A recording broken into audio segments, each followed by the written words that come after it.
नमस्कार मित्रों, आप सभी का स्वागत है आपके अपने चैनल ट्रू इंस्पायर में। दोस्तों, आज की कहानी में हम लोग देखने वाले हैं धनतेरस की कहानी। आखिर धनतेरस के दिन कौन सा काम करना चाहिए जिससे कि माता लक्ष्मी आपके घर प्रसन्न होकर खुशी खुशी रहने लगे और आप जिंदगी भर के लिए अमीर हो जाए। दोस्तों, ये कहानी हमें यही संदेश देकर जाएगा कि आखिर धनतेरस के दिन इंसान को क्या करना चाहिए और क्या नहीं करना चाहिए। चलिए दोस्तों, कहानी शुरू करें उससे पहले आप लोग चैनल को सब्सक्राइब कर दीजिए और वीडियो को लाइक कर दीजिए। चलिए कहानी को शुरू करते हैं। एक छोटा सा गांव था। उस गांव में एक बूढ़ी माँ रहा करती थी और उसका एक पतोह थी। बूढ़ी माँ और पतोह में डेली झगड़ा हुआ करता था, क्योंकि बूढ़ी माँ कुछ और कहती थी और पतोह कुछ और करती थी। यानी दोस्तों, उन दोनों में नहीं चलती थी एक साथ। बूढ़ी माँ अपने पतोह की पूजा पाठ देकर वो हमेशा चीखती रहती थी। कहती थी, बूढ़ी माँ की पूजा पाठ करने से कुछ नहीं होता है, ये काम धाम कोई नहीं करेगी तो हमारे घर गरीबी ऐसी ही बनी रहेगी। परंतु दोस्तों, समय की बात है, हर किसी का समय बदलता है। जो उसकी पतोह थी वो भगवान की पूजा पाठ किया करती थी। ऐसे ही समय निकलता गया। अब जब वो पूजा पाठ की बात कहती अपने सासू माँ से, उसकी सासू माँ उसके ऊपर गुस्सा हो जाती और कहती कि तू डेली सिर्फ पूजा ही करती है, जब काम धाम करेगी तभी तो कुछ पैसा आएगा, वरना ऐसे कहीं से पैसा उड़कर नहीं आता है। दोस्तों, इस तरह से धीरे धीरे समय निकलता गया और एक दिन वो छुपकर मार्केट चली जाती है पतोह कुछ सामान खरीदने के लिए। दोस्तों, वो दिवाली से 2 दिन पहले जाती है और मार्केट से बहुत सारा सामान खरीद कर लेकर आ जाती है। दोस्तों, जैसे ही सासू माँ को पता चलती है, वो अपने पतोह से लड़ने लगती है और कहती है कि तू बिना मुझे बताए मार्केट चली गई थी और घर पर मैं कब से तुम्हारी इंतज़ार कर रही हूँ और सारा काम कर रही हूँ। तभी दोस्तों उसकी पतोह कहती है कि हे सासू माँ, मैं कुछ ज़रूरी काम से मार्केट गई थी और आज धनतेरस से माता लक्ष्मी का पूजा करना है, इसलिए मैं मार्केट गई हूँ। तभी दोस्तों उसकी सासू माँ कहती है कि धनतेरस की तू पूजा कर कर क्या कर लेगी। दोस्तों, कहे तो उस बूढ़ी माँ के घर काफ़ी गरीबी था। उन लोगों के खाने के लिए भी डेली का खाना नहीं था। वो लोग काफ़ी मेहनत मजदूरी करते थे, तभी वो लोग खाना खा पाते थे।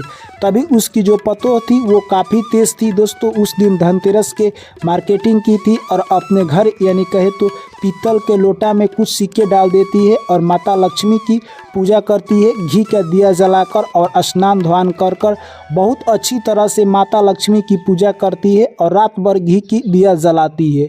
इस तरह से दोस्तों यानी कहे तो माता लक्ष्मी उसके ऊपर प्रसन्न होती है और माता लक्ष्मी उस गरीब के घर वास करने लगती है।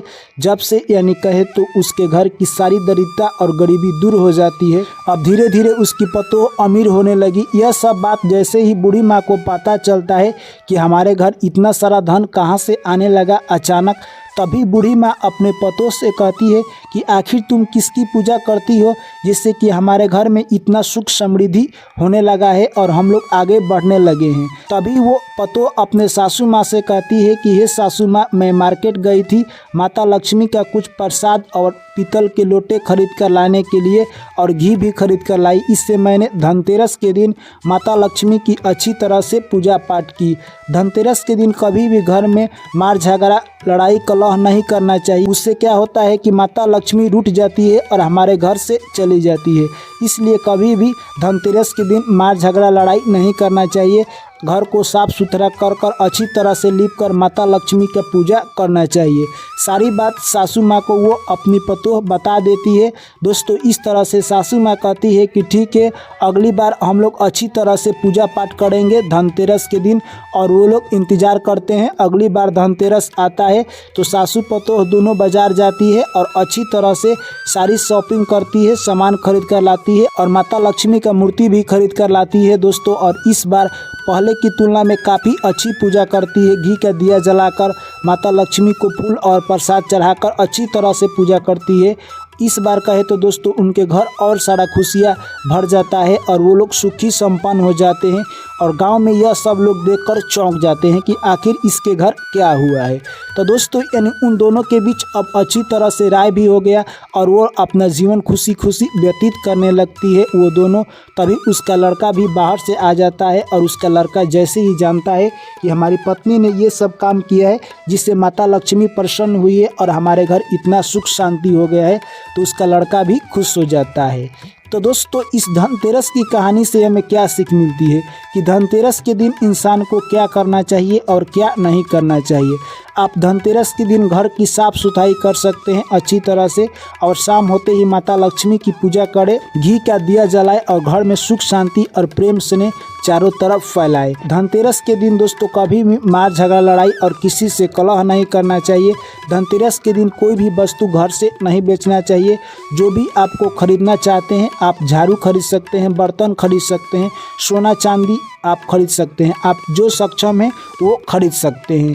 तो इस तरह से जो भी व्यक्ति धनतेरस के दिन इन वस्तुओं का यानी खरीदारी करता है उसके घर माता लक्ष्मी का वास होता है। चलिए दोस्तों ये कहानी यहीं पर समाप्त होती है। आप लोगों को कैसी लगी कमेंट करके जरूर बताएं। वीडियो अच्छी लगी है तो वीडियो को लाइक करें, दोस्तों के साथ शेयर करें और चैनल को जरूर सब्सक्राइब करें।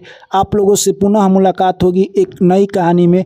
तब तक आप लोग मुझे दीजिए इजाज़त। सभी साथियों को मेरा प्यार भरा नमस्कार। जय माता लक्ष्मी।